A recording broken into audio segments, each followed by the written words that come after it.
नमस्कार, मैं हूं आपके साथ नेहा शर्मा और आप देख रहे हैं हमारा विशेष कार्यक्रम आध्यात्मिक ज्ञान चर्चा। और आइए शुरुआत करते हैं कार्यक्रम की और जानते हैं विचार जगत गुरु तत्वदर्शी संत रामपाल जी महाराज, सतलोक आश्रम बरवाला, जिला हिसार हरियाणा, बनाम हंसादेश पंथ के प्रमुख संत श्री सतपाल जी महाराज, पंजाबी बाग, दिल्ली के विचार। जो दीक्षा आप देते हैं वो आपको अपने गुरु से मिली है, खुद से आप दीक्षा देते हैं अपने भक्तों को? हमारे सदगुरु से मिली, हमारी गुरु परंपरा में, संत परंपरा में गुरु से मिली। अभी आपने सुने हंसादेश पंथ के प्रमुख संत श्री सतपाल जी महाराज, पंजाबी बाग, दिल्ली के विचार। और आइए अब जानते हैं जगत गुरु तत्वदर्शी संत रामपाल जी महाराज, सतलोक आश्रम बरवाला, जिला हिसार हरियाणा के विचार।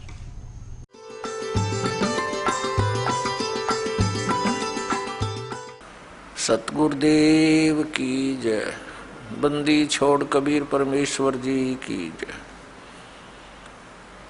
बंदी छोड़ गरीबदास जी महाराज जी की जय। स्वामी राम देवानंद जी गुरु महाराज जी की जय हो। गरीब नमो नमो सतपुरुष को नमस्कार, गुरु की नहीं सुर नर मुनि जन साधुओं संतों सर्वस्दी नहीं।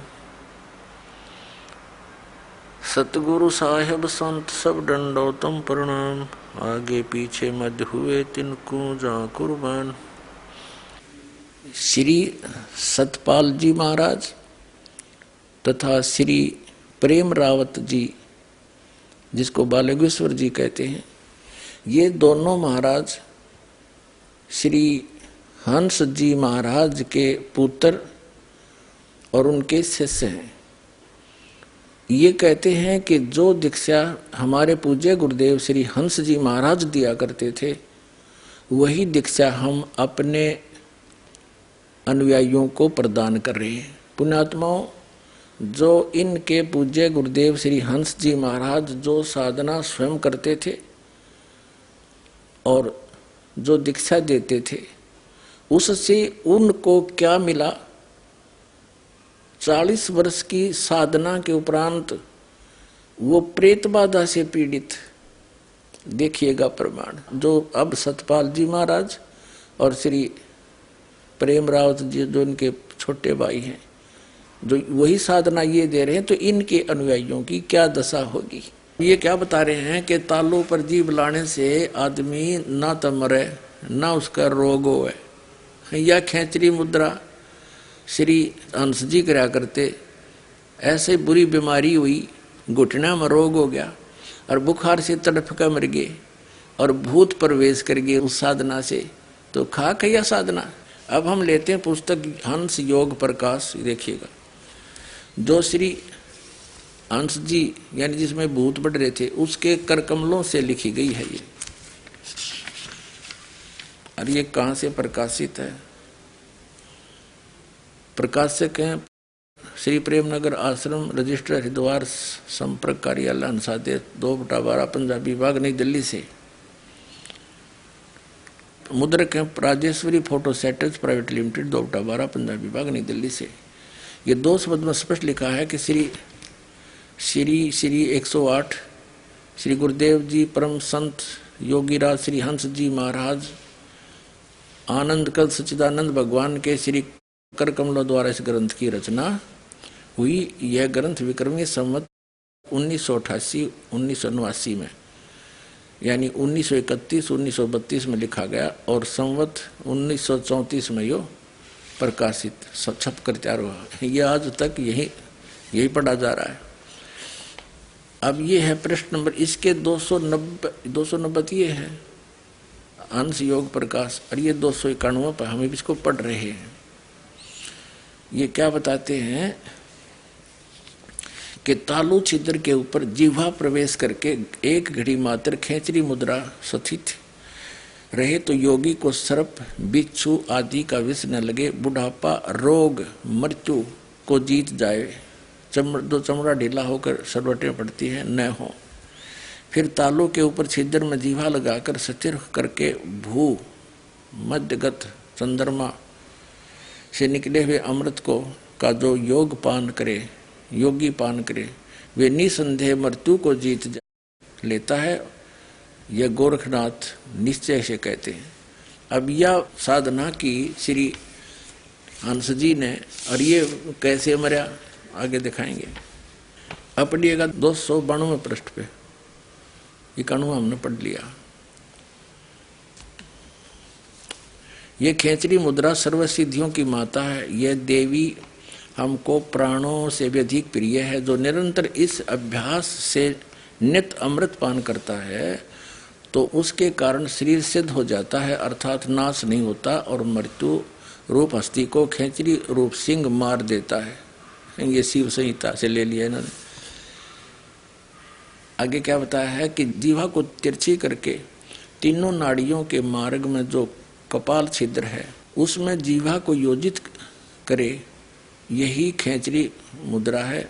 इसे योम चक्र भी कहते हैं। ये इनकी साधना है। एक 3 क्रियाएं मत हैं और ये इन्हों के हैं, इसके करने से मृत्यु नहीं होती।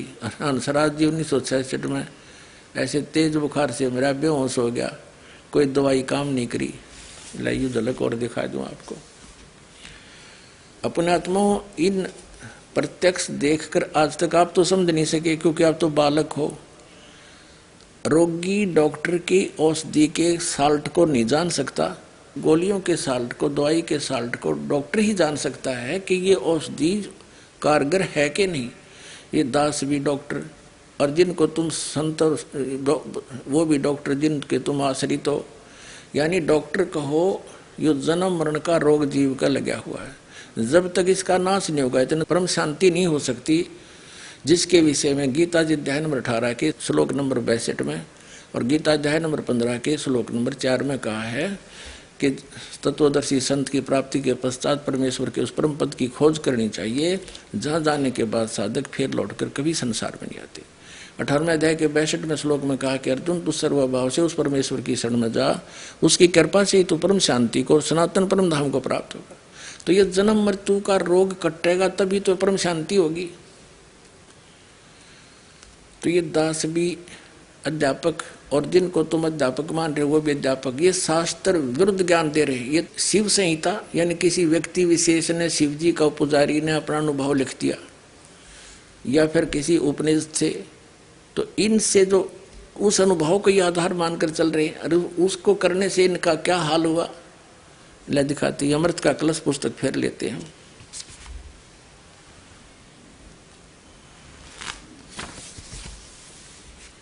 ये प्रकाशक हैं, ये इसके मुद्रक हैं, और इसके ये देखिएगा इसके 20 पृष्ठ पे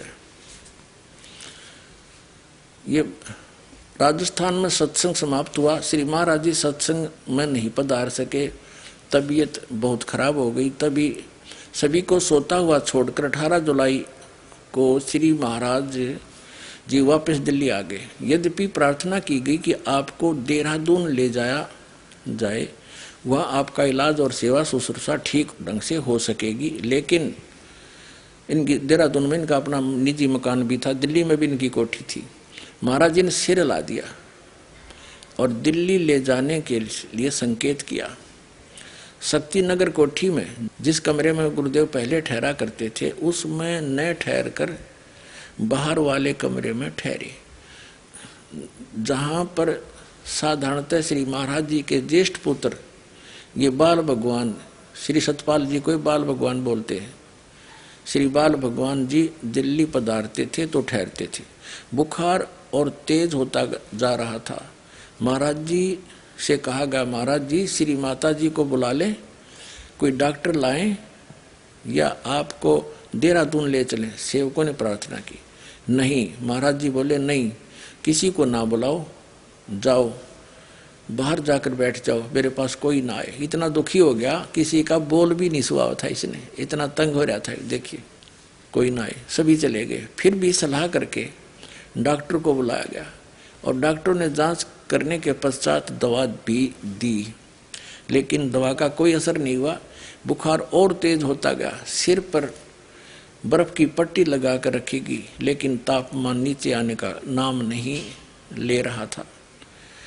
ऐसा लगता था कि बाह्य उपचारों से कुछ होने वाला नहीं है क्योंकि श्री महाराज जी योग मुद्रा में पहुंच गए थे। ये है इनकी अटकल मूर्ख बनाने की बुरा हाल हो रहा कर रहा है, अन्य को योग मुद्रा में पहुंच गए, वो बेहोश हो गया बुखार के दबाव से और मृत्यु होगी। सारी रात तड़प का अगले दिन 19 जुलाई को इसकी मृत्यु होगी। ये देखो, ये वही 20 पृष्ठ पे हम पढ़ते हुए आ रहे हैं। सावन मास की सोमवती अमावस्या की अमृत बेला ब्रह्म मुहूर्त 19 जुलाई 1966 की प्रातः 3 बजे जगत से ये महान पुरुष हंस प्रभु संसार से महाप्राण कर गए। अब देखो, इससे क्या क्या सिद्ध हो गया कि जो साधना ये करते थे उसने कोई इनका प्रोटेक्शन नहीं किया। ये कर ही नहीं सकती। शास्त्र विधि त्याग कर्म आचरण जो करते हैं, गीता जी अध्याय नंबर 16 के श्लोक नंबर 23 और 24 में स्पष्ट किया कि वो बालकों का लेख है। उसके सारा विरुद्ध इन साधना और सारा विरुद्ध ज्ञान जनता में बांटा और आप भी ग्रहण किया, तो क्या हाल हुआ?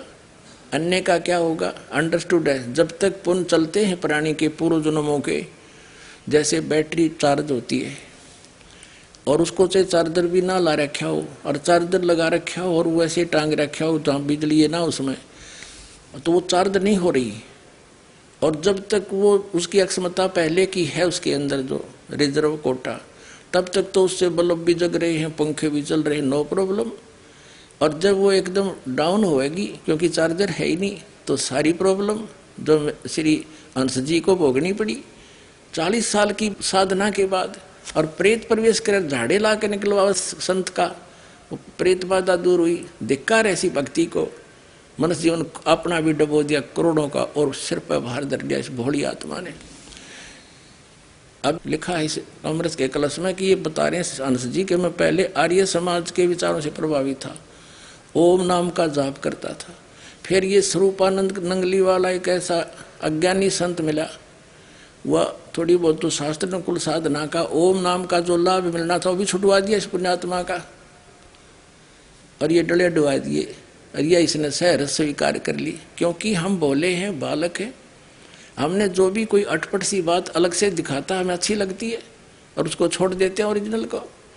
तो ऐसे ही दुर्गति आपने कर ली और पूरे करोड़ों की संख्या में और डबो दिए। इनके पुत्र लग रहे विषय काम में, दुनिया के अनमोल जीवन का नाश करने के लिए। मानुष जीवन दुर्लभ है, मिले न बारंबार, जैसे तरबत से पत्ता टूट जाओ बोर नहीं लगता डार।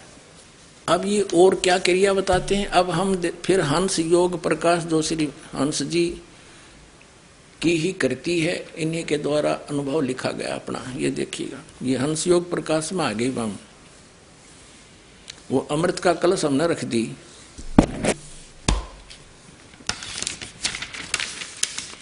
ये हंस योग प्रकाश है, यहाँ से प्रकाशित है और ये इसके प्रकाशक हैं। ये मुद्रक है इनका, और इसमें स्पष्ट है कि महाराज जी ने अपने हाथ से लिखा है। अब हमने 292 पर पढ़ लिया था, जिसमें इन्होंने खेचरी मुद्रा का वर्णन बताया है, यह खेचरी मुद्रा के विषय में। अब अनहद नाद विधि यह 293 पे है। जब आधी रात बीत जाए तब योगी पुरुष एकांत जगह में, जहां जीव जंतु किसी को बोलने सुने पड़े, वहां बैठकर दोनों हाथों से कान बंद करके पूरक और कुंभक करे, श्वास को रोककर ध्यान से सुने। ये इनकी अनहद साधना है। जो भीतर का नाद है उसको दाहिने कान से सुने, और पहले झिंगर कैसा नाद मालूम होगा, फिर वंशी का सा शब्द होगा, फिर उसके बाद बादल की गर्दन होगी, फिर झंझा की आवाज हो आवेगी, फिर भौरा का शब्द होगा, आगे घंटा और कांसे के पात्र की आवाज आएगी, फिर तुरई का शब्द तथा भेरी, मृदंग और नगाड़े की आवाज आएगी। ये कोई अन्य किसी संत का अनुभव जो संस्कृत में लिखा है, ये अनुवाद करके इन्होंने अपने प्रमाण में लिया है कि ये साधना ये ऋषि भी करते थे। कान बंद करके अंदर अनहद नाद सुनना, ये इनकी क्रिया। और इसको यही साधना एक खेचरी मुद्रा को छोड़कर प्रकाश देखना, आनंद धुन सुनना और पांचों नाम काल के जाप करना, ये राधा स्वामी पंथ वाले बताते हैं। और वही साधना ये इनकी है, सबका मिलजुला के इनका सारा वही खिचड़ी पक रही है, काल के ही जाल में फंसे पड़े हैं। वर्तमान के अंदर श्री सतपाल जी महाराज जो श्री हंस जी के सुपुत्र हैं, और इनको नाम दान का भी ये आदेश ना दे पाए, क्योंकि ये तो 1966 में बेहोश होकर मर गए। उस समय श्री सतपाल जी महाराज तो मंसूरी पढ़ रहे थे। ये देखिएगा, ये अमृत के कलश पुस्तक है इन्हीं की। अब वो हंस योग प्रकाश हमने रख दी, अब हम ये अमृत के कलश ये पढ़ रहे हैं यहाँ से। ये इसका लेखक है, ये यहाँ से प्रकाशित है, और ये यहाँ से मुद्रित है। अब इसके हमने 20 पर पढ़ लिया था कि 19 जुलाई ब्रह्म मुहूर्त में ये बेहोश होकर मरे थे। यहाँ पर इन्हें पता भी नहीं था, ये ऊपर आपने देख ही लिया, संकेत दिया। महाराज जी को ये राजस्थान से दिल्ली ले आए शक्ति कोठी में, शक्ति नगर कोठी में, और वहाँ फिर ये डॉक्टरों ने इलाज किया, बुखार तेज होता जा रहा था। महाराज जी इनसे कहा श्री माता जी को बुला दें, ये न मना कर दिया, किसी को ना बुलाओ, तुम बाहर चले जाओ, बाहर जाकर बैठ जाओ, मेरे पास कोई ना आए। फिर भी सलाह करके डॉक्टरों को बुलाया गया, डॉक्टरों ने जांच करके पश्चात दवा भी दी, लेकिन दवा कोई असर नहीं हुआ, बेहोश हो गए, ये अचेत हो गए, बुखार और तेज हो गया। सिर पर बर्फ की पट्टी लगातार रखी गई, लेकिन तापमान नीचे आने का नाम नहीं ले रहे थे। ऐसा लगता था कि बाह्य उपचारों से कुछ होने वाला नहीं है, क्योंकि श्री महाराज जी योग मुद्रा में पहुंच चुके थे, अचेत हो गया था, बेहोश हो गया। फिर इस तारीख को ये महाप्राण कर गए, 19 जुलाई 18 की ये बात है। सारी रात दुख पा गए और प्रातः 3 बजे 1966 को ये महाप्राण कर गए। ठीक है, अब यहाँ 21 पर देखिएगा, इसके 21 पे तुरंत ड्राइवर ने कार में पार्थिव शरीर को रखा और कुछ प्रेमियों के साथ वे देहरादून के लिए रवाना हो गए।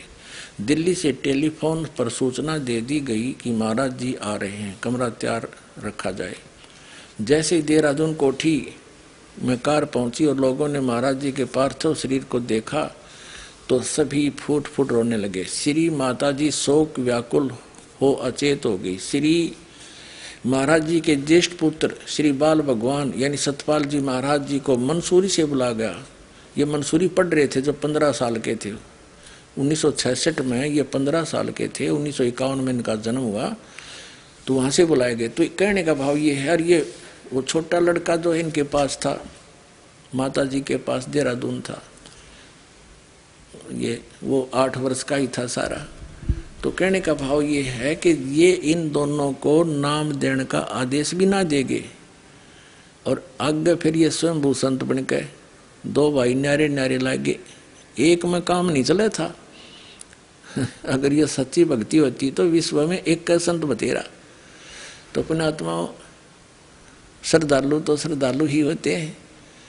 संतों पर विश्वास किया कि बड़े परम संत बड़े पहुंचे हुए होंगे, इनको कख भी पता नहीं। अभी आपने सुने जगत गुरु तत्वदर्शी संत रामपाल जी महाराज, सतलोक आश्रम बरवाला, जिला हिसार, हरियाणा के विचार। और आइए अब जानते हैं हंसा देश पंथ के प्रमुख संत श्री सतपाल जी महाराज, पंजाबी बाग, दिल्ली के विचार। महाराज जी, परमात्मा साकार है या निराकार वेदों के अनुसार? ऐसा है कि ये बहुत बड़ा एक विवेचना इसकी है, बहुत लंबा इसका है। मैं ये इतना ही कहूँगा कि परमात्मा है, अब उसके अनुभव के आधार पर उसको साकार और निराकार आप समझ सकते। सबसे बड़ी चीज़ है कि परमात्मा है। अभी आपने सुने हंसा देश पंथ के प्रमुख संत श्री सतपाल जी महाराज, पंजाबी बाग, दिल्ली के विचार। और आइए अब जानते हैं जगत गुरु तत्वदर्शी संत रामपाल जी महाराज, सतलोक आश्रम बरवाला, जिला हिसार, हरियाणा के विचार। महाराज जी, परमात्मा साकार है या निराकार वेदों के अनुसार? परमात्मा साकार है, मनुष्य सदृश्य है, वेदों में प्रमाण है, वो सतलोक में रहता है। ये क्या बताते हैं, भगवान केवल ज्योति स्वरूप है, उसका ज्योति स्वरूप ही देखा जाता है, ज्योति ही दिखाई देती है, यही उसका असली रूप है। ये ज्योति स्वरूप तक काल की है, ये सामने आता नहीं। ये प्रकाश जो देखा ये काल का देखा जाता है। ये देखिएगा, एक पुस्तक है अध्यात्म शंका समाधान। किसके द्वारा इसका शंका समाधान किया गया है? अध्यात्म शंका समाधान संत सतपाल जी महाराज, लेखक महात्मा हरि संतोषानंद। ये प्रश्न उत्तर सतपाल जी के हैं और लेखक है सिर्फ ये महात्मा हरि संतोषानंद। प्रकाशक है ये मानव उत्थान सेवा समिति 2/12 पूर्व पंजाबी बाग नई दिल्ली 26। और मुद्रक हैं इनके, ये मुद्रक हैं Rajeshwari photo setters private limited 2/12 Purvi Punjabi Bagh Nai Delhi से। ये 5 नंबर पृष्ठ पे श्री सतपाल जी से प्रश्न किया गया कि सभी धर्मों के लोग कहते हैं भगवान एक है, परमात्मा एक है, लेकिन इस एक भगवान या परमात्मा का स्वरूप क्या है? क्या हम भी उसका दर्शन कर सकते हैं? उत्तर श्री सतपाल जी दे रहे हैं, भगवान एक है, वह सहज प्रकाश स्वरूप है। रामचरितमानस में भी कहा कि सहज प्रकाश रूप भगवाना, नहीं पुनि विज्ञान बिहाना। प्रश्न नंबर 9 पर शंका समाधान के प्रश्न किया, किसी ने मानव उत्थान सेवा समिति के मंत्र से भगवान के सच्चे स्वरूप की चर्चा की जाती है, यह बहुत अच्छी बात है, परंतु हम यह कैसे माने कि आपकी संस्था, सतपाल जी से प्रश्न किया, द्वारा बताया गया ज्ञान सच्चा है और बाकी अन्य सभी का ज्ञान झूठा है? उत्तर, हमारे ऋषि महर्षियों, तत्वज्ञानी महापुरुषों एवं मनीषियों ने परमात्मा के सच्चे रूप को जानकर ध्यान किया था। ध्यान की अनुभूतियों को उन्होंने ग्रंथों में वर्णन किया है। ज्ञान वह सच्चा है जो तीनों अवस्थाओं में एक सा रहे। जैसे धर्म ग्रंथों में परमात्मा के स्वरूप का वर्णन है, वैसा ही गुरु भी ज्ञान देते हैं तथा ठीक वैसा ही ध्यान अवस्था में अनुभूति होती है। भगवान श्री कृष्ण ने गीता में बताया है कि परमात्मा का सच्चा स्वरूप दिव्य ज्योति परम प्रकाश है। रामायण में भगवान को प्रकाश रूप ही बताया गया। वेद और उपनिषदों में 10 पृष्ठ पाया गया, परमात्मा को दिव्य ज्योति स्वरूप ही कहा गया है। संत कबीर, गुरु नानक, महात्मा बुद्ध, ईसा, मोहम्मद, मूसा ने भी प्रकाश स्वरूप परमात्मा का ही ध्यान किया। सभी संतों व ग्रंथों ने एक स्वर में कहा है कि उस प्रकाश स्वरूप परमात्मा का ज्ञान समय के सच्चे सतगुरु ही करा सकते हैं। अपने आत्माओं, अब ये श्री सतपाल जी के सट्टे मारे हैं, नो वेदों में भी परमात्मा ज्योत स्वरूपी लिखा है, कबीर साहब भी ज्योत स्वरूपी बताते थे, नानक जी भी प्रकाश ही बताते थे। इन्हें खाक पड़ा फिर वेदों को है? अब दिखाता हूं आपको वेदों में क्या प्रमाण है। इन वेदों के विद्वान माने जाने वाले जितने भी ऋषि महर्षि हुए हैं, आचार्य शंकराचार्य हुए हैं, या ये जितने कबीरपंथी नकली, ये सभी नौके परमात्मा निराकार और वेदों को सतमानीय, वेदों को आधार मान के ज्ञान देते और भगवान को निराकार बताते। एक महर्षि दयानंद आर्य समाज प्रवर्तक ने वर्तमान में इन वेदों का ठेका ले रखा था कि जो ज्ञान महर्षि दयानंद को है विश्व में किसी को नहीं, ये वेदों के सही ज्ञाता है। और महर्षि दयानंद वेदों का कख भी पता नहीं था, वो निराकार बताओ भगवान को, और वेद क्या कह रहे हैं इन्हीं के अनुयायियों के, और महर्षि दयानंद का क्या अनुवाद है बताओ। इन अंग्रेजों की यह समझ में ना आई, तुम कह क्या रहे और वेद क्या बता रहे हैं।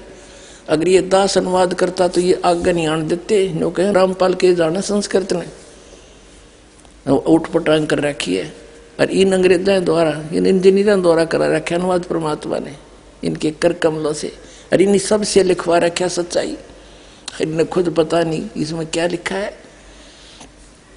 इसके लिए परमात्मा कहते हैं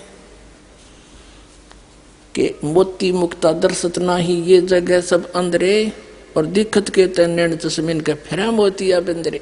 अब देखिएगा ऋग्वेद मंडल नंबर 9, इसके अंदर दिखाते आपको और ये किसका अनुवाद है? महर्षि दयानंद इन आर्य समाजियों का, महर्षि दयानंद के अनुवाद अनुयायियों का। प्रकाशक है सर्वदेशी कार्य प्रतिनिधि सभा, महर्षि दयानंद भवन, रामलीला मैदान, नई दिल्ली से छपा है। अनुवाद करता मुद्रक है Prince offset printers 1510 Pataudi house Daryaganj नई दिल्ली से।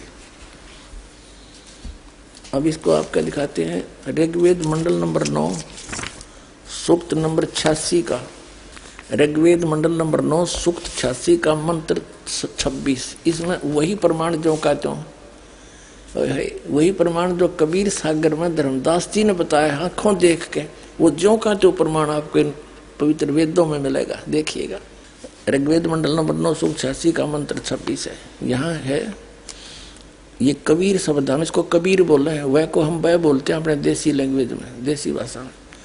यज्ञ करने वाले यजमानों के लिए परमात्मा, यज्ञ माने धार्मिक अनुष्ठान करने वाले, यजमान माने भक्तों के लिए परमात्मा सब रास्तों को सुगम करता हुआ उनके विघ्नों को, संकटों को मर्दन करता है, नाश करता है, और उनको पवित्र करता हुआ और अपने रूप को सरल करता हुआ वह कांति में परमात्मा देखे।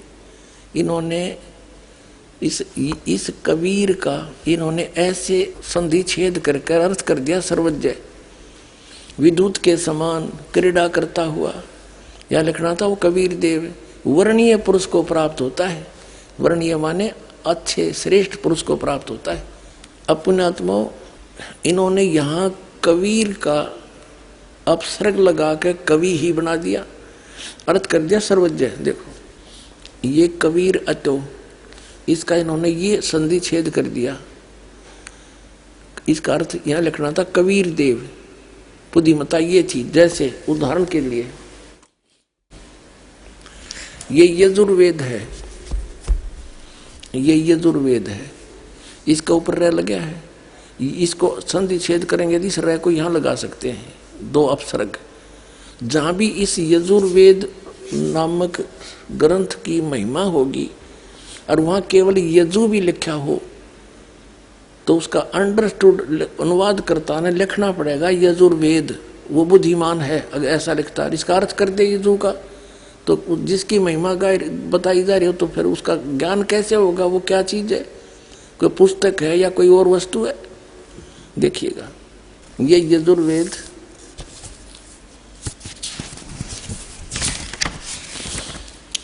ये प्रकाशक हैं सर्वदेशी कार्य प्रतिनिधि सभा 2/5 महर्षि दयानंद भवन, रामलीला मैदान, नई दिल्ली से। इसके अनुवाद करता महर्षि दयानंद सरस्वती, आर्य समाज प्रवर्तक, मुद्रक Prince offset printers 1510 Pataudi house Daryaganj नई दिल्ली से। इसके 36वें अध्याय में एक यजु शब्द है, यजुर्वेद की महिमा है। यो है 63वां अध्याय, 36वां अध्याय। इसका प्रथम ही मंत्र है। इसमें लिखा है रेचम वाचम परपदे मनो यजु, यजुहु परपदे। यहां देखो इसका अनुवाद यहाँ किया महर्षि दयानंद ने। यहाँ लिखा कि ये यजु का अर्थ इसने यजुर्वेद करना पड़ा, ओनली यजु लिखा मूल पाठ में, तो बिल्कुल ठीक किया। और यहाँ अगर कर देता इसका अर्थ तो कैसे पता लगता है महिमा यजुर्वेद की है किसी और की। तो ऐसे ही समझो पुण्यात्माओं, जहां पर परमात्मा की महिमा चल रही है, उसकी महिमा गाई जा रही है, और वहां ये कवि शब्द है तो कबीर देव लिखना पड़ेगा। और जहां पर कोई कविता के बारे में है तो वो अंडरस्टूड है काव्यकार, उसका अलग अर्थ किया जा सकता। सर्वज्ञ तो हो ही नहीं सकता, कवि कोई सर्वज्ञ हुआ आज तक, इन मार रखे सट्टे। अब आपको दिखाते हैं हम, फिर ये ऋग्वेद पर आगे यजुर्वेद रख दिया। अब हम यहां आगे ऋग्वेद मंडल नंबर 9 सूक्त 86 का ये मंत्र 26 है। हम फिर पढ़ लें इसका। कहते हैं यज्ञ करने वाले यजमानों, यानी साधना करने वाले साधकों, भक्ति करने वाले भक्तों के लिए परमात्मा सब रास्तों को सुगम करता हुआ उनके विघ्नों को, संकटों को मर्दन करता है और उनको पवित्र करता हुआ और अपने रूप को सरल करता हुआ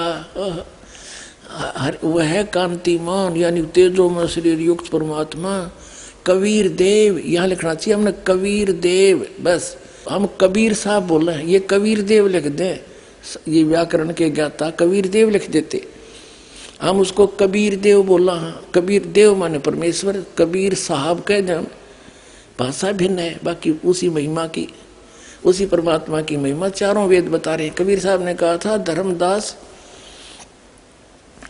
ये चारों वेद मेरी ही महिमा का गुणगान करते हैं। वेद मेरा भेद है, मैं ना मिलूं वेदन के माही, और जौन वेद से मैं मिलूं ये वेद जानते नहीं। ये चारों वेद मेरी ही महिमा बता रहे हैं, लेकिन इन वेदों में वर्णित विधि से मेरी प्राप्ति नहीं, क्योंकि यजुर्वेद अध्याय नंबर 40 के मंत्र नंबर 10 से लेकर 13 तक स्पष्ट कर दिया है कि उस परमात्मा की सही जानकारी तो तत्वदर्शी संत बताओगे, उन तो पूछ ले। वेद ज्ञान दाता भी वही है जो गीता ज्ञान दाता है, और वही कुरान शरीफ ज्ञान दाता है। तो ये कहता है कि उनसे पूछो। तो यहां पर जो परमात्मा कहते हैं कि जो वेदों में ज्ञान है वो तो मेरे बारे में है, लेकिन मेरे पाने की विधि को ना, क्योंकि ये वेदों में केवल एक ओम मंत्र है।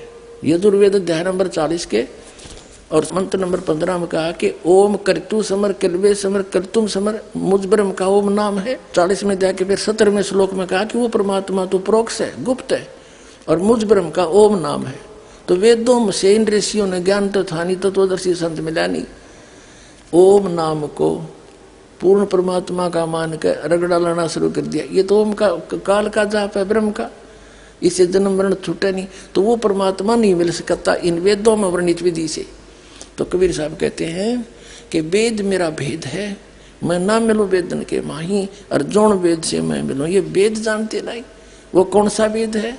श्रीमद् भगवद गीता अध्याय नंबर 4 के श्लोक नंबर 32 में कहा कि अर्जुन, जो सच्चिदानंद घन ब्रह्म ने यानी परम अक्षर ब्रह्म ने अपने मुख से स्वयं आकर के ज्ञान बोला है, वो तत्व ज्ञान है, और उसको मैं नहीं जानता। चौथे अध्याय के 34वें श्लोक में कहा कि उस तत्व ज्ञान को तू तत्वदर्शी संतों के पास जाकर समझ, उनको दंडोत प्रणाम करने से, कपट छोड़कर उसकी सेवा करने से तत्वदर्शी संत तुझे उस परमात्मा का उपदेश करेंगे, परम तत्व का। तो इसलिए कहा है कि तो यहाँ इनको वो मिला नहीं, तो इसलिए कहते हैं गुरु बिन काहुन पाया ज्ञाना, जो थोथा भूसड़े मूड किसाना, गुरु बिन वेद पढ़े जो प्राणी, समझन सार रहे अज्ञानी। ये सारे अज्ञानी थे, अभी तक वेद भी पढ़े थे। अब फिर क्या बताते हैं कबीर साहब के जौन वेद से मैं मिलूं ओ है तत्व ज्ञान, वो वेद जो भगवान ने स्वयं आकर बोला और इस दास के सामने उसने खोला, अरे बाप के सामने दास ने ढूंढा ठा दिया, और आप भर लो इसके हैं अपने भंडार परमात्मा की तरफ से। अब देखो, तो यहाँ कबीर साहब कहते हैं वेद मेरा भेद है। तो ये प्रकट हो रहा है कि कबीर है वो परमात्मा जो अपने रूप को सरल करके हल्का तेज पुंज का बना के, जैसे आप जी ने कबीर सागर में देखा, धर्मदास जी ने जब नीचे से कबीर साहब आए हुए थे जिंदा महात्मा के रूप में, एक सिंपल मैन जैसा बॉडी, और जब ऊपर सतलोक में जाकर देखा वही परमात्मा सिंहासन पर बैठे हैं, सिर पे मुकुट है, ऊपर छतर है, और उसके एक रोमकूप में करोड़ सूर्य मिला दे, करोड़ चंद्रमा मिला दे, ऐसा उनका शरीर की शोभा, इससे भी ज्यादा रोशनी है। तब धर्मदास ने परमात्मा पर विश्वास हुआ कि वही है जो नीचे से ऊपर गया था। तब धर्मदास जी ने पूछा, हे परमात्मा, आपने अपना वो रूप, वो शोभा यहाँ क्यों नहीं शोभा युक्त आए? तो परमात्मा ने कहा, जब मैं एज इट इज उसी शोभा, उसी तेजपुंज से यहाँ आ जाऊं तो इस निरंजन यहाँ के ब्रह्म भगवान का कलेजा हिल जा, और उस इतने नूर न तुम देख नहीं सकते तरम दृष्टि, वो तो ऊपर की दृष्टि उस आत्मा वाली न्यारी है, उनसे देखा जाता है। इसलिए मैं अपने उस हल्के उस शरीर को सरल करके आया हूँ। या अपने उसमें कबीर सागर में प्रमाण देख लिया, और ये वेद बता रहे हैं कि वो परमात्मा अपने रूप को सरल करके, यानी वहां तो घना नूर है उनका, और तब यहाँ आता है अच्छी आत्माओं को मिलता है। देखिएगा ऋग्वेद मंडल नंबर 9 सुख 86 का मंत्र 26 पढ़ रहे हैं हम। ये है वेद ज्ञान। है अपने रूप को सरल करता हुआ वह कांति में परमात्मा कबीर देव, यो कबीर साहब लिखना था ना कबीर देव को, जो कबीर परमेश्वर विद्युत के समान क्रीड़ा करता हुआ, यानी विद्युत जैसी स्पीड इतनी गति से आता है और वर्णीय पुरुष को यानी श्रेष्ठ आत्मा को प्राप्त होता है। और देखो 27 में कमाल कर दिया। ऋग्वेद मंडल नंबर 9 सुख 86 का मंत्र 27 में क्या कहा है? वह प्रकाश पुंज परमात्मा को, जो परमात्मा ध्रुवलोक के और तीसरे पृष्ठ पर विराजमान है, वहां बैठा है वो भगवान, वहां रहता है और वहां से चलकर आता है गति करके। अब और दिखाते हैं ऋग्वेद मंडल नंबर 9 सूक्त 82 का है। ऋग्वेद मंडल नंबर 9 सूक्त 82 का और ये मंत्र नंबर 1 देखें। इसमें लिखा है कि जो सर्वोत्पादक प्रभु, सबकी उत्पत्ति करने वाला परमात्मा, प्रकाश रूप, सद्गुणों की वर्षा करने वाला और पापों का हरण करने वाला, वह राजेव, राजेव माने राजा के समान, राजा के समान। देख ये 269 पे कदे नकली फेरने कह दें, पृष्ठ बदल गया होगा। और ये 270 पे राजा के नुंद पढ़ दिया अपने, राजा के समान दर्शनीय है, देखण में राजा के समान है, सिंहासन पर बैठा है और वह पृथ्वी आदि लोकांतरों के चारों ओर शब्दमान हो रहा है। वह वर्णीय पुरुष को, जो दृढ़ भक्त है, उसको पवित्र करता हुआ प्राप्त होता है। उसको मिलता अच्छी आत्माओं को। जिस प्रकार विद्युत यानी आकाशीय बिजली स्नेह वाले स्थानों को आधार बनाकर प्राप्त होता है। अब आगे बताऊंगा, पहले ये पढ़ लें। अब दूसरा मंत्र ऋग्वेद मंडल नंबर 9 सूक्त 82 का मंत्र 2। हे परमात्मन, वो किस उद्देश्य से आते हैं? उन भक्तों को मिलते हैं उपदेश करने की इच्छा से, आप उनको तत्व ज्ञान बताने की इच्छा से आप महापुरुषों को प्राप्त होते हो। आप अत्यंत गतिशील पदार्थ के समान हमारे आध्यात्मिक यज्ञ को प्राप्त होते हैं, बहुत स्पीड आते हो। और आप सर्वज्ञ नहीं, कबीर देव हैं, आप कबीर परमात्मा हैं। आप कबीर परमात्मा हो गया स्पष्ट, आप कबीर परमात्मा हैं, शुद्ध स्वरूप हैं। हमारे पापों को दूर करके हे सोम, हे अमर परमात्मा, हमको सुख दे। अपने आत्माओं क्या बताया है कि वो परमात्मा सतलोक में रहता है, उसके तीसरे भाग में, तीसरे पोर्शन में, सबसे ऊपर वाले में, टॉप मोस्ट। गरीबदास साहिब जी ने परमात्मा को देखा, कहा अरस कुर्स पर सवेत गुमट है, जहाँ सतगुरु का डेरा। अरस के कुर्स पर समेत गुमुट है और सवेत छतर सिर मुकुट विराजे, और देखत न उस चेहरे नू, गरीबदास ये वक्त जाते रो गए इस पैरे। कहते हैं जब तत्वदर्शी संत मिला नहीं और यू ज्ञान समझ में आया नहीं, तो ये मनुष्य जीवन आपका चला जाएगा और रोगे इस पैरे ने, इस समय ने याद करके रोया करोगे। इन नकली संतों से पीछा छुटाओ, इस दास के पास आओ और अपना कल्याण करो। बोलो सतगुरुदेव।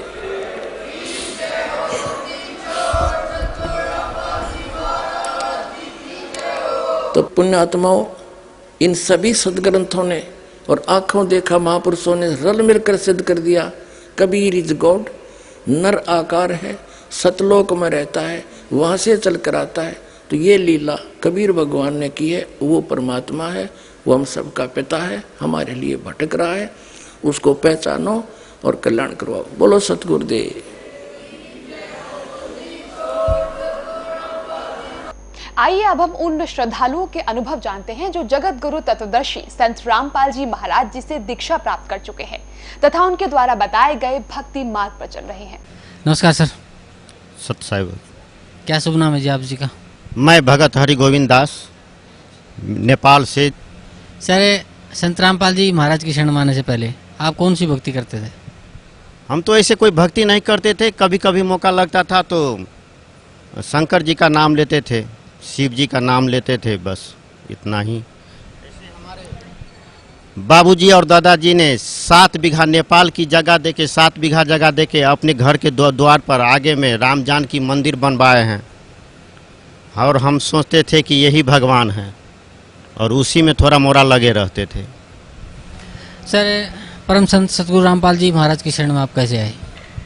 संत जी के शरण में हमसे पहले हमारे ससुर जी लगभग 1-1.5 वर्ष 2 वर्ष पहले से थे, और उन्होंने हमें बीच बीच में प्रेरणा दे रहे थे कि परमात्मा ये है, इसमें लगे रहो, लेकिन हमको विश्वास नहीं होता था। किताब भी दिए, हम 1-2 पेज पढ़े, हमको कुछ समझ में नहीं आया और हम पढ़ नहीं सके, और हम उसको घोर विरोध करते थे। तो पर भी कहना नहीं मानते थे, पटक पटक हमको कहते थे और हम उसको घोर विरोध करते थे। एक दिन की बात है, हम अपने गांव मिर्चैया से 5 किलोमीटर मनहरवा पश्चिम पड़ता है, वहाँ आम तोड़ने गए, आम, और छोटा सा गाछ था, आम तोड़ लिया, 4-5 फीट पर से हमने खस गया, और खसने के बाद मेरा पीठ का रीढ़ पूरा टूट गया। मैं लेटे रहा, उठ नहीं सका। किसी ने सहारा देके वहाँ जो देखने वाले सब हमको उठा के मिर्चैया लाया। वहाँ एक्सरे हुई, एक्सरे होने के बाद पता चला कि पीठ की रीढ़ पूरा ख़त्म हो गया है, तुम किसी भी समय पैरालिसिस हो सकते हो, ज़्यादा देर नहीं ठहरोगे पैरालिसिस हो जाओगे। कहाँ जाओगे? तो हमने सोचा कि काठमांडू जाना है, वहाँ मेरा साला भी डॉक्टर है वीर अस्पताल में, वहीं जाऊँगा।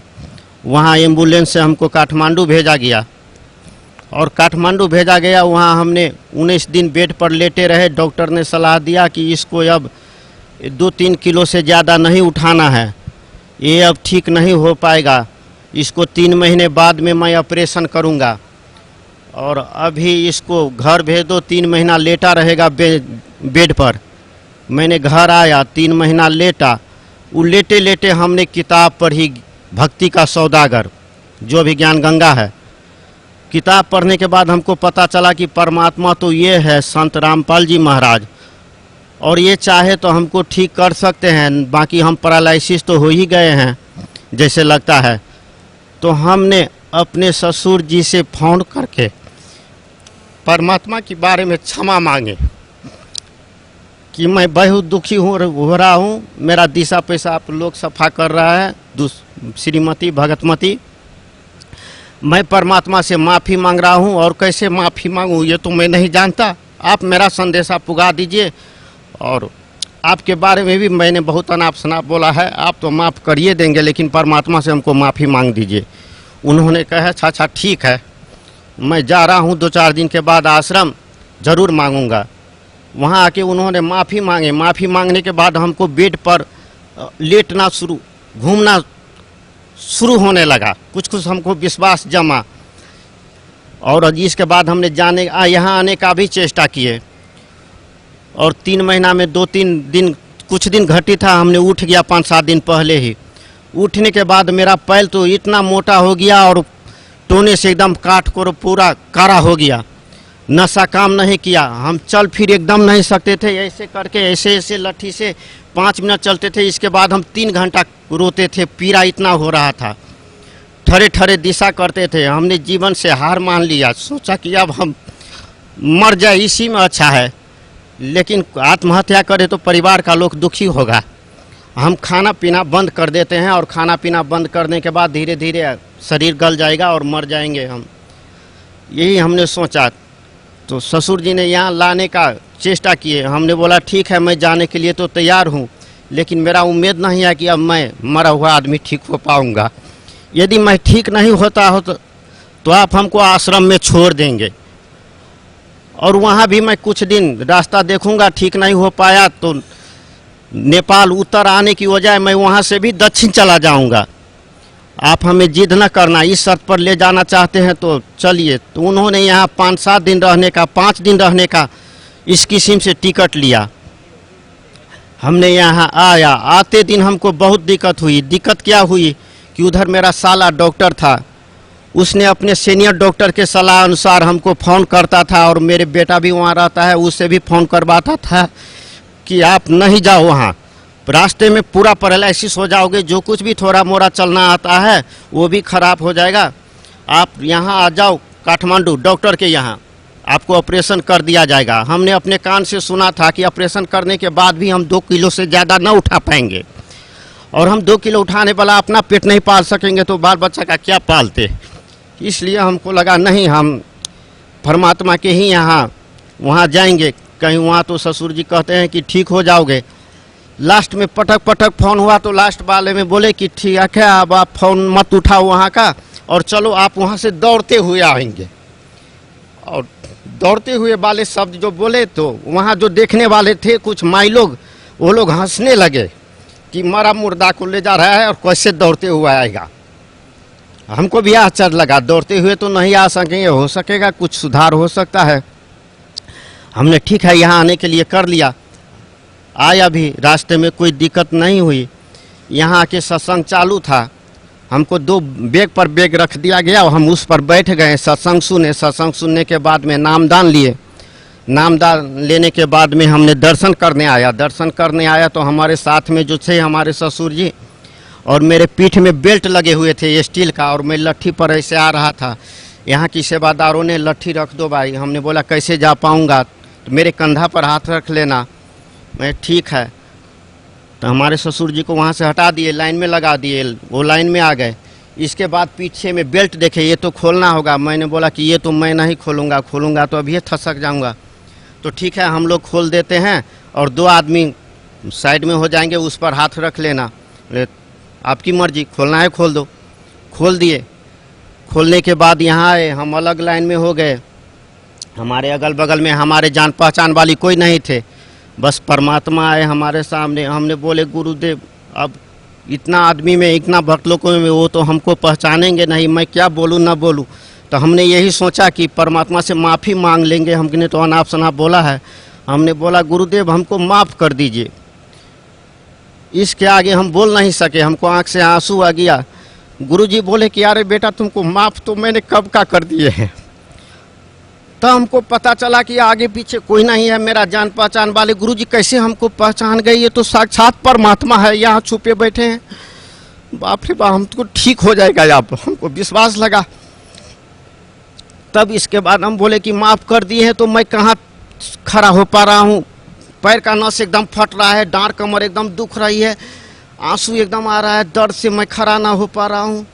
ठीक हो जाओगे बेटा, सब्र करो, थोड़े दिल के लिए व्हील चलिए प्रयोग कर लो। तब तक में हमारे ससुर जी आ गए। हमारे ससुर जी बोले गुरुजी ये वही है। हाँ, हमने सारा इसको पहचान लिया, हमने इसको पहचान लिया, कहना नहीं पड़ेगा।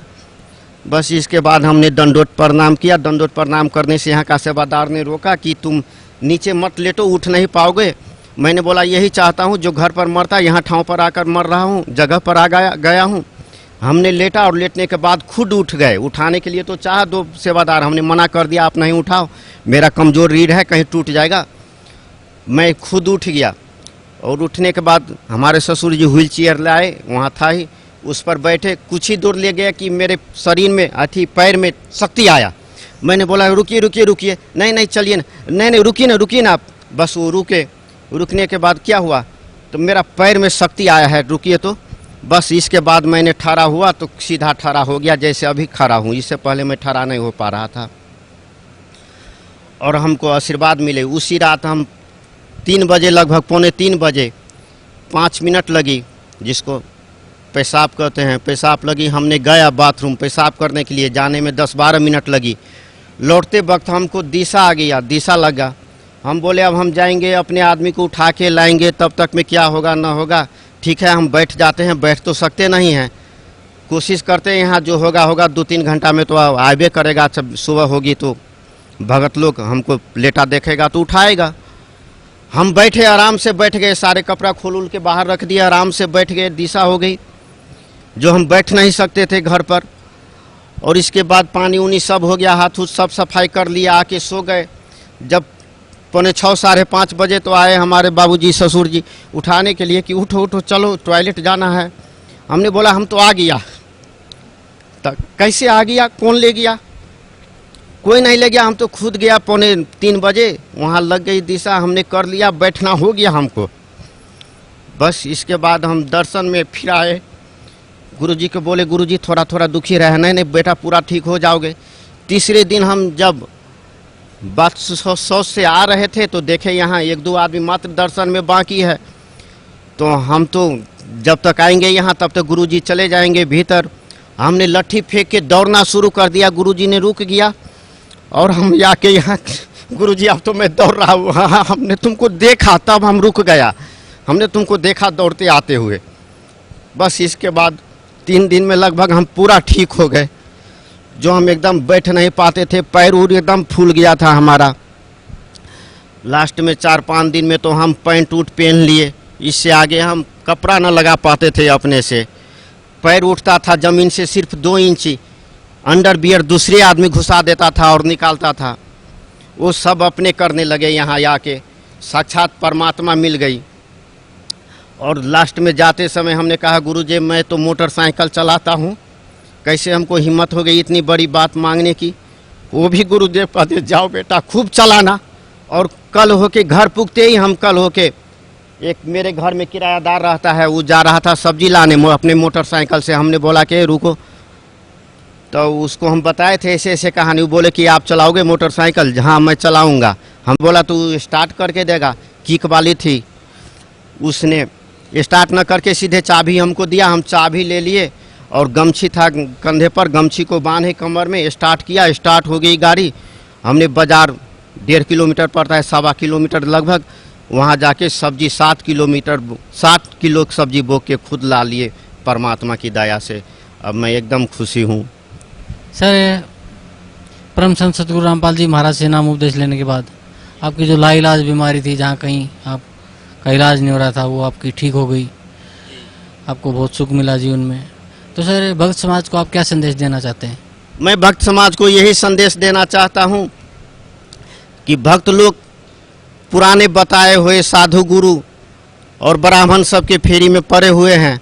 वो लोग अपने से शास्त्र पढ़े और यहाँ शास्त्र अनुसार आके इस बरबाराय आश्रम में ज्ञान ले और पूर्ण परमात्मा से मिले, जो मोक्ष प्राप्त होगा। अभी यहाँ 84 लाख योनि में मनुष्य भटक रहा है और मारने जीने में भी काल निरंजन का कोई अपना स्वार्थ है। जो स्वार्थ का अध्ययन करे बूझे, मैं यही कहना चाहता हूँ।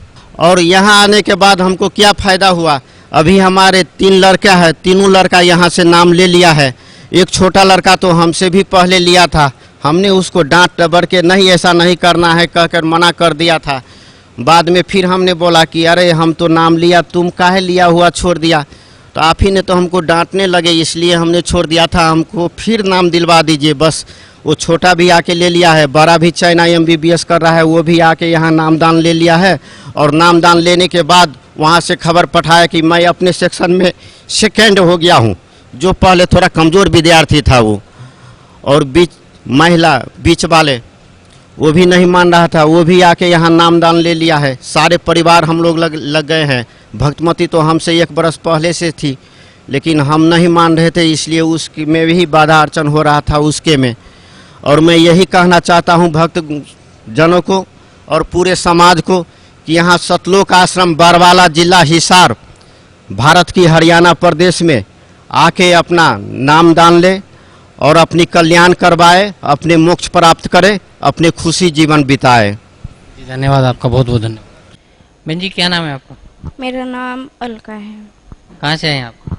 मैं गांव वैदखेड़ी, जिला शामली, यूपी से आई हूँ।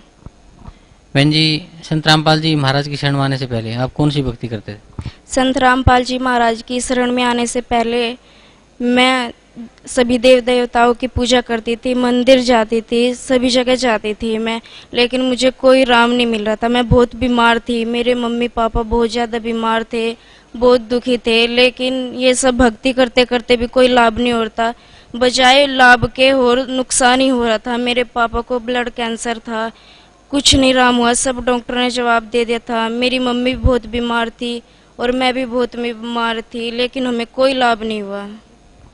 बहन जी, संत रामपाल जी महाराज की शरण में आप कैसे आए?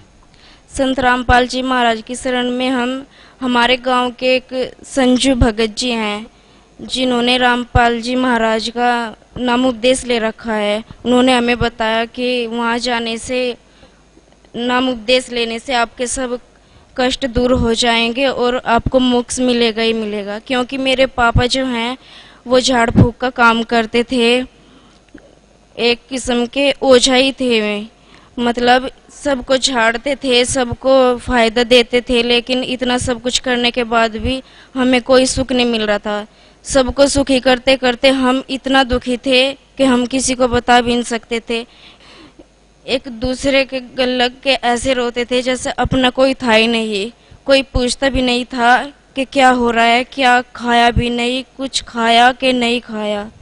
मेरी मम्मी को रसोली हुई थी पेट में, डॉक्टर ने कहा था कि सिर्फ 15 दिन का टाइम है, 15 दिन के टाइम के बाद इनका कोई इलाज नहीं हो सकता है, इनकी रसोली फूट सकती है और इनकी कोई गारंटी नहीं।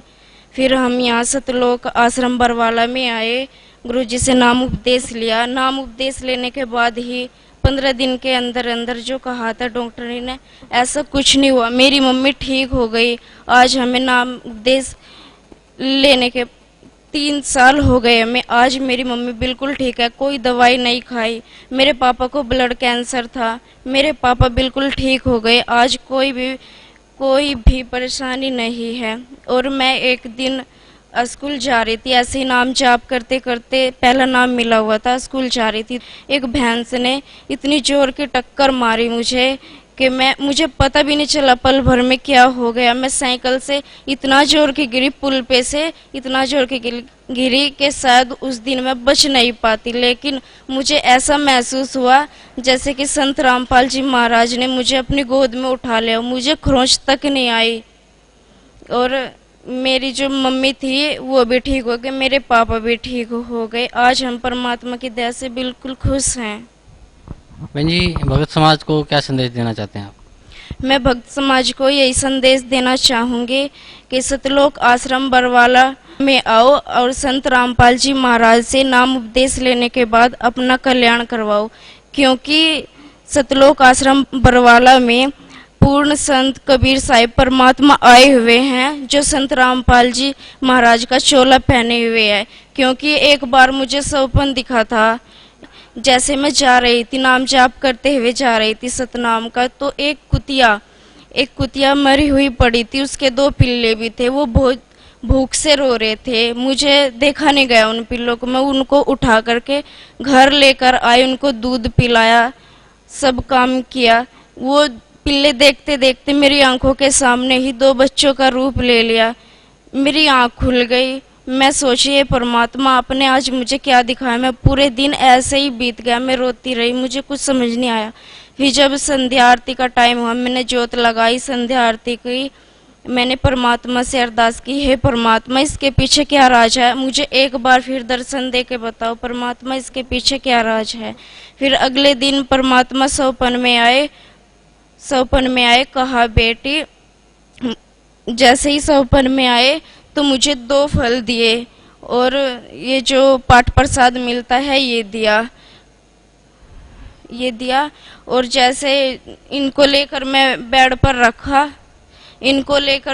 रखा तो एकदम से एक काला भयंकर सा आदमी मेरे सामने खड़ा था, उसने मेरा हाथ पकड़ लिया। गुरुजी कह रहे थे कि ये काल था, एक तरफ गुरुजी खड़े थे, एक तरफ काल खड़ा था।